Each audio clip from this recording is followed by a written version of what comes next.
One thing that oh god, I started writing down thoughts for things. Um, this is counterintuitive, but ever since that conversation with JJ is such a positive person, and I love that about him. I actually super love that quality in a person when they're like very positive. It's just very hard to find people that like genuinely like radiate positivity. I love that quality in people, and I've tried to like consider that in terms of arguments. I'm trying to think about things more in like a constructive, positive light. So like one of the things I've been leaning a lot more into is like, what are the positive aspects of the United States, or what are cool things that the U.S. does, or cool things that the U.S. has done, and one of the side effects for that is ultra triggering the out of me is when I'm destructive and I'm needling people. It's very easy to look at everybody the same and be very empathetic. Like, yeah, I get why you hate it. I am empathetic towards this, and like I can like, well, let's tear down your positions and blah blah blah and logical, blah, blah, blah, all that shit. But when I'm constructively like putting forth an image of the United States, or if I have a positive image in my head of these things I'm arguing for, people that stand strongly against it, now I feel like a genuinely like vitriolic response towards these people.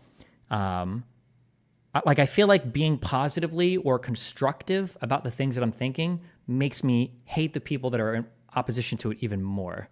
And there's a lot of people where now when I'm arguing with them, in my mind, like the things that are coming to my head are, you're un-American, you're not patriotic, you hate this country. And it's driving me crazy because this country is so cool, especially as I've been talking to more international people, hanging out with more international people. Like, the United States is actually a really cool country. We do a lot of really awesome things, really well. We've only been able to get this far because of our ability to work together, all the different types of people that are here, the strength of the institutions that protect us to be able to do these awesome things. The negative freedoms that you're guaranteed in this country are fucking amazing. It's so much fun when I've got like a friend from some other country here and oh God, it's just, I'm sorry. I had a friend staying over and she's from another country and she's like, yeah, like I don't understand, like, some people drink and I don't know how, and like you're not allowed to drink publicly in the United States. Like, oh, well, you can get away with it here. You just have to put a brown bag over your liquor, like put a brown bag in your, over your alcohol bottle and you're good. And she's like, what do you mean?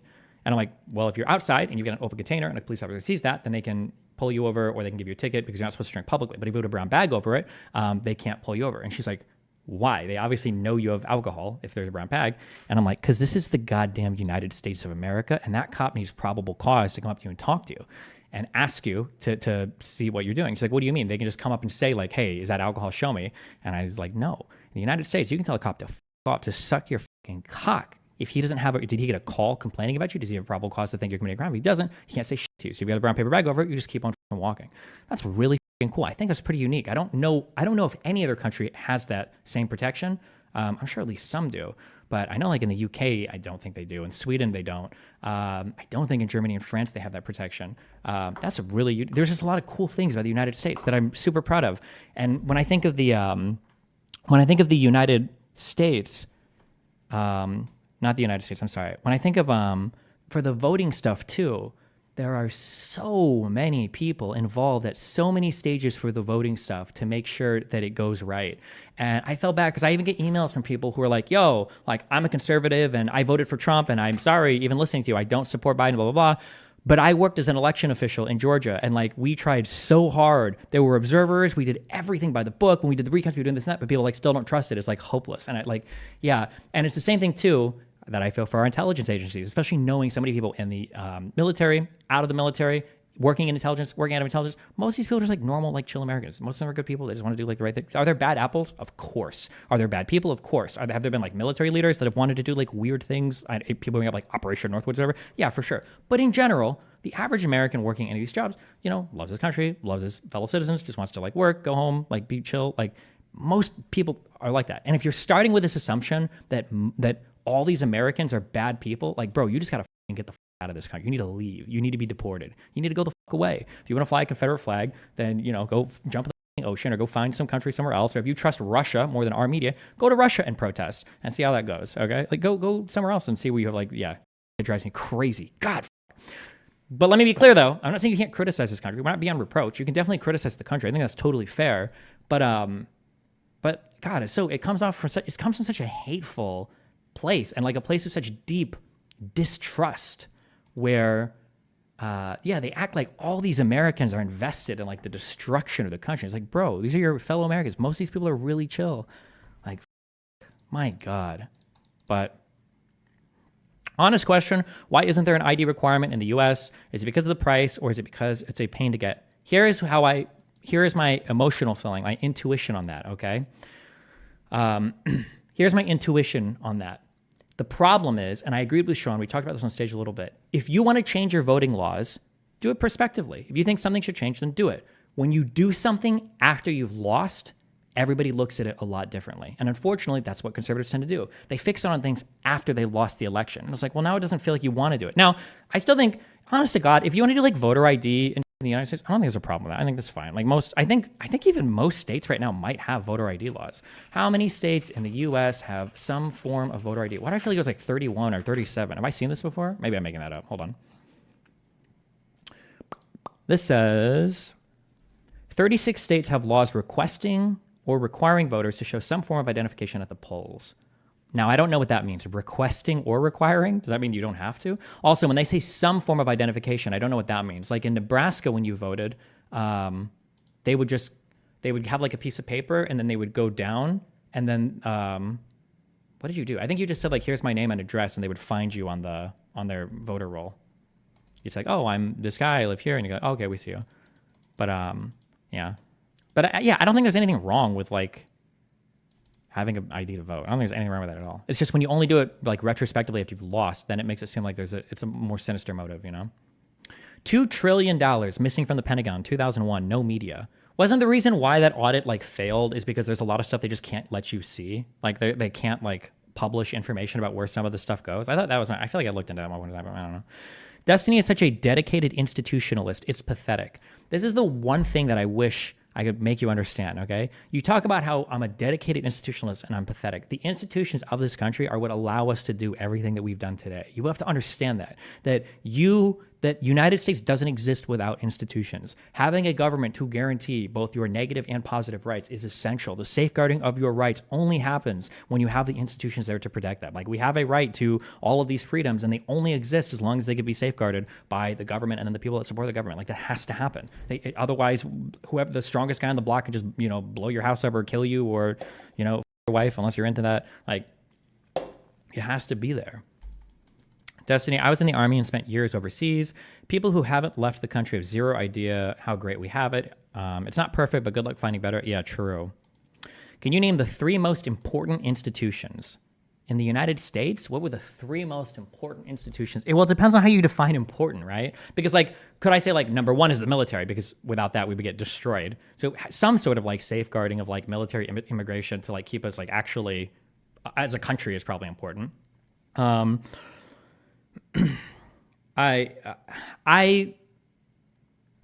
It feels like such a cuck position to take, but now I'm even more personally invested in it. I think our contribution to pharmaceuticals is amazing.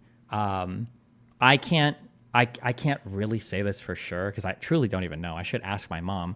But it's so funny that if you listen to that panel that they had earlier, where they were talking about how pharmaceutical companies are just greedy and they don't do anything or they're not to be trusted. And then in the next sentence, they were like, oh, looks like you can survive AIDS if you have enough money. Oh, wait a second. How is that possible? Because pharmaceutical companies in the United States have actually found a way to reduce the existence of HIV in the body such that you live basically an ordinary life now. That's amazing. The fact that you can have HIV and live basically an ordinary lifespan, that's so cool. The second thing, the personal thing to me, now I don't know 100% if this is true or not, again, because I think it manifests in everybody differently. Does anybody remember when I said my mom was diagnosed with Alzheimer's disease? I'm trying to remember if this has been over 5 years or not. I think it has been. My mom, there's another girl that I used to talk to, or no, I do talk to. There's a girl that I talked to whose mom had Alzheimer's disease, and both of our moms got diagnosed at about the same time. People are saying all sorts of different years, but both of our moms got diagnosed at about the same time, and her mom is gone. She's in a home and doesn't remember her daughter, her family. She's completely gone. My mom has some memory issues. She repeats herself for sure, but otherwise she's fully functioning. Now, it could just be that it's manifested in my mom a different way, but I also know that my mom is trialing one of the drugs that are being put out for Alzheimer's disease. And I also know that over the past few years, for the first time ever in all of human history, we actually have drugs that are showing incredibly strong results against people with Alzheimer's disease if they start taking these drugs early, which is amazing because 4 or 5 years ago, I think, there's a scientist or a researcher that called me out, 4 or 5 years ago, there was nothing, absolutely nothing to slow the progression of Alzheimer's disease. You couldn't do it. There were games that you could play to like keep your mind sharp, but these would only help you on a day-to-day basis. Once you were diagnosed with Alzheimer's disease, you're just on a loop down. There's nothing you can do about it. But I think that some of these new drugs that are coming out, there was a neuro researcher that emailed me. Now, I don't know if I believe this guy's email, but he said that if you start this drug like on year 1, when Alzheimer's disease begins, you can slow the disease down by 99%. Now, obviously that sounded extreme to me, but damn, seeing my mom today, who's more or less like, yeah, she definitely has like some short-term memory issues, and she'll repeat herself every now and then, but she's like doing pretty well. And then comparing her to like, and I kind of wonder, is that because of that drug trial? Yeah. The problem is people don't attribute these successes to American institutions. Even if they acknowledge these successes, they're more likely to attribute to individual scientists. Yeah, but you got to understand, bro, where are these scientists working at? Like, again, it's a whole party. It's a whole group of things that are coming together to make something work. You know how people used to say a long time ago, notice how we don't have like any more Albert Einsteins. Notice how we don't have any more Newtons. Notice how we don't have any more Teslas or Edisons. What happened? Scientists used to be great. The reason why we don't have those people anymore is because the scientific processes that we're making breakthroughs now require the coordination, really, of the entire global research community. But they require the coordination of so many different individual scientists, academic institutions, private funding for research, multiple countries, government funding, private funding, like all sorts of stuff to come together to make these new scientific breakthroughs. It's not going to be one dude with a notebook anymore. The problems are so complex, especially when you get on the engineering sides of things. But that's cool. Like the fact that that's even able to happen is because of all of the, because of like how, like all the institutions that protect us and facilitate that growth. I'm too lazy to pick it out. For one of the things that I've been highlighting as I'm reading through this World War I thing, and I imagine I'm probably going to see the same with the World War II thing, and I imagine it's probably the same throughout all of human history. A lot of what I'm highlighting that's very interesting to me is that it feels like we go through this cycle in the world where we have the same problems over and over and over again, and we always think they're very new, but they're not. Somebody said, real quick, I've actually worked in social care for people with dementia for 15 years. That's why I'm so cynical about institutions. That info about Alzheimer's drugs isn't correct. I'll email you info.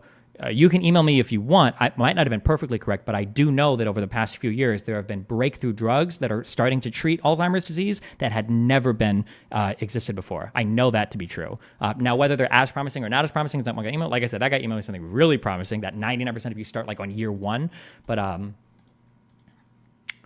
know that's true. When I started highlighting things in this book, one of the things I'm noticing is how many analogs there are to the pre-World War I era to where the world is right now. And it's very interesting that every time the world grows up a little bit, you need all of these new institutions to kind of like control things, that people feel a little bit worried because they feel like things are getting too big, that people feel like